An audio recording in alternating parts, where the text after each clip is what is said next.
Hello everyone, this is Crytex Tech here. I'm here to tell you if the iPhone SE 2020 is still worth in 2021 and if you should consider buying this going for 2022. Let's get this video started.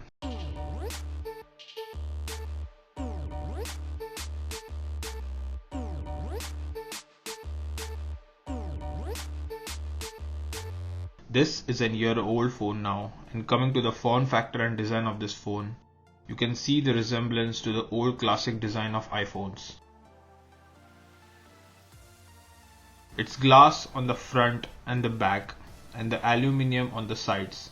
You can see the huge bezels followed with earpiece and home button at the front. If you're looking for a compact phone, this is one of the best premium offerings in the price range. And due to the materials used, it really feels premium in the hand.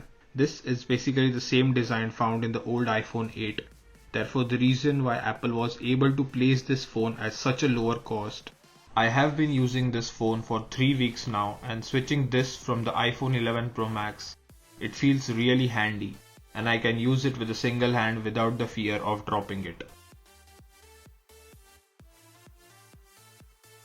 It rocks on the table while I keep it here,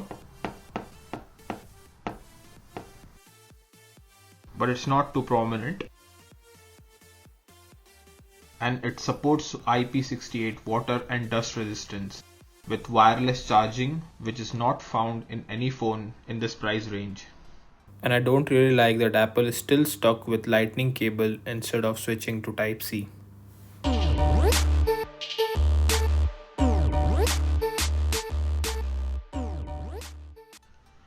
The display is 4.7-inch panel and it is the most accurate display. It even supports True Tone, which adjusts the color according to the room temperature and gets bright enough to be visible in direct sunlight.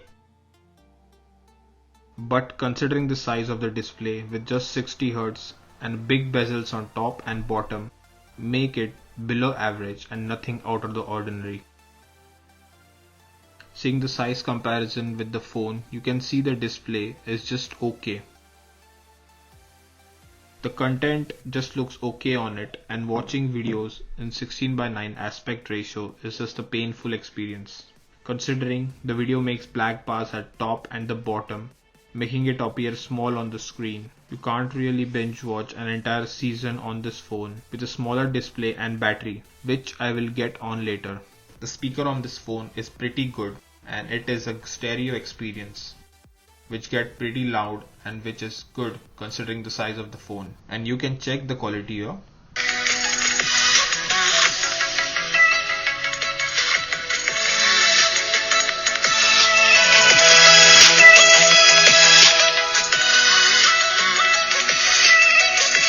The biometric option on this phone is the fingerprint unlock, which is extremely reliable and fast and never misses any finger. It even works while I wear the mask, as Face ID doesn't. The security options in here are great and Apple is really careful with the security on this phone,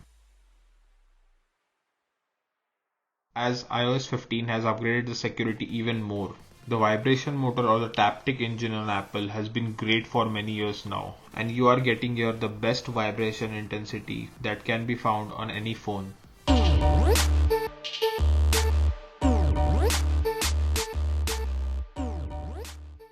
This phone is running on iOS 15, as you can see, and I previously installed iOS 15 beta on this phone and it worked really well.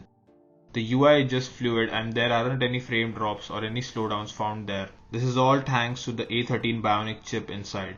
There are many features in iOS 15 which I have covered in a previous video, which you can check out here, but to sum things up, the software experience is just great.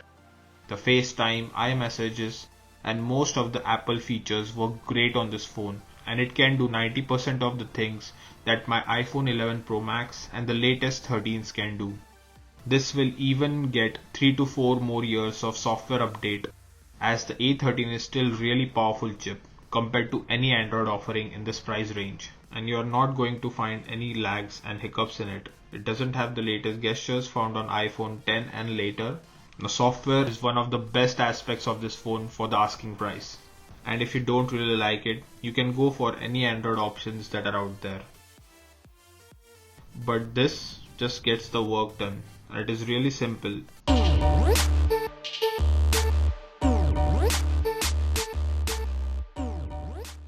Now iPhone SE has A13 Bionic and 3 GB of RAM, and games are amazing on this, and they load really fast. This load games at the highest settings and it feels miles ahead comparing with any mid-range phone. But due to the small screen and the small capacity battery, I won't recommend this using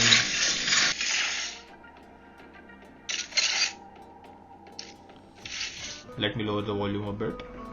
But due to the small screen and the small battery, I won't recommend using this phone. But doing the basic tasks like call, social media and casual gaming is just a breeze. You can see the battery after 40 minutes of using Google Maps, which is really bad. You can see the battery after 27 minutes of Asphalt 9 gameplay, and it dropped down to 84%. And coming to the battery of the iPhone SE,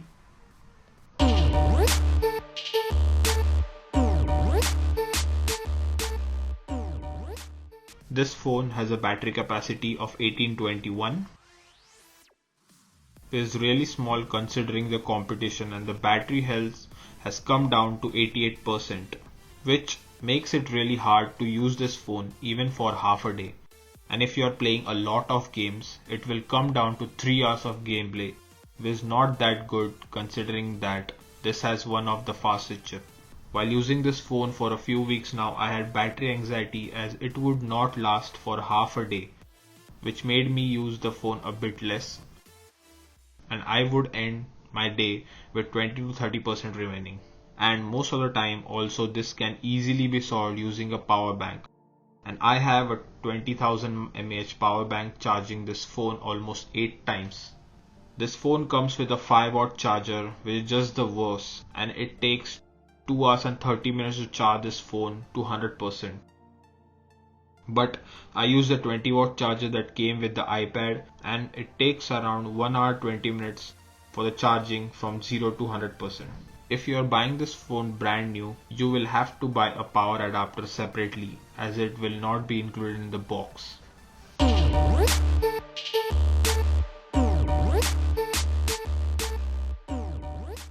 This phone has a single camera, and it is the same camera found on the iPhone 8 and image signal processing of iPhone 11.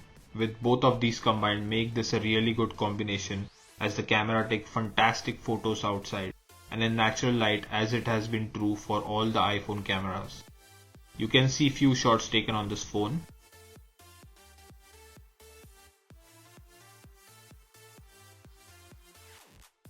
Even the portrait mode works on a single camera, but it only works on human subjects, and it takes great photos, as you can see.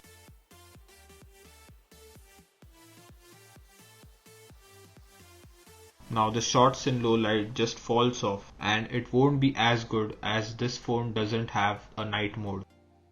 There are apps in the store that offer the same functionality, but they aren't good as the one offered by Apple, and this is the only area where I think the iPhone SE lacks. Coming to the video, this records at 4K and 60 FPS, and it's just a great video taking experience. There are no pro video options in here like the ones found in iPhone 12 and 13, but I don't really use the pro options in there, and regardless it takes really great videos. The selfie camera also takes good photos and usually brightens the image after taking the photo. The photo from the front camera are awesome, and if you want a good camera on budget, you should consider this phone.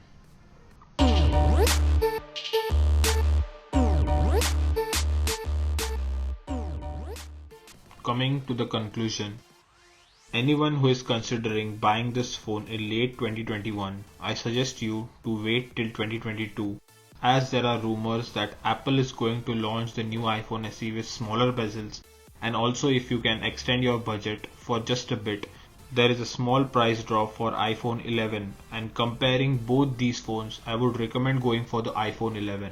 But if you basically need a utility device where nothing is flashy with an iOS experience, you can definitely consider the iPhone SE, since it has the long software support.